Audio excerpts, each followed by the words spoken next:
সুন্নাহকে যদি আমরা জিজ্ঞেস করি, বিশ্বনবী রেখে যাওয়া সুন্নাতে যদি আমরা একটু তালাশ করি, একটু স্ক্যানিং করি, একটু চোখ গোলাই, তাহলে সুন্নাহ আমাদেরকে বলে বেশি বেশি নফল ইবাদত করো আর আল্লাহর নৈকট্য হাসিল করো। সুবহানাল্লাহ পড়বেন না? কোরআন বলেছে সেজদায় লুটিয়ে পড়ো। যা যা বললাম আমি ওঠার আগে জিজ্ঞেস করে আবার শুনে যাব, কারণ আমি মনে করি এটা ক্লাস।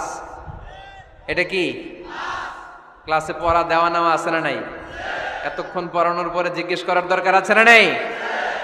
কোরআন বলছে কি আর সুন্নাহ কি বলে? নফল ইবাদত। আওয়াজ করে বলতে হবে, সুন্নাহ কি বলে? বুখারীর বর্ণনা, আল্লাহর হাবিব সাল্লাল্লাহু আলাইহি ওয়াসাল্লাম বলেন, মা ইয়াজালু আবদি ইয়াতাকাররাবু ইলাইয়া বিন নওয়াফিল।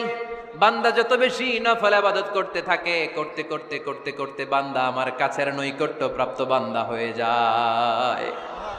হাত্তা উহিব্বাহু, এরপর আমি আমার বান্দারে এত ভালোবাসি, কুনতু সামআহুল্লাযী ইয়াসমাউ বিহি, বান্দা যখন শুনে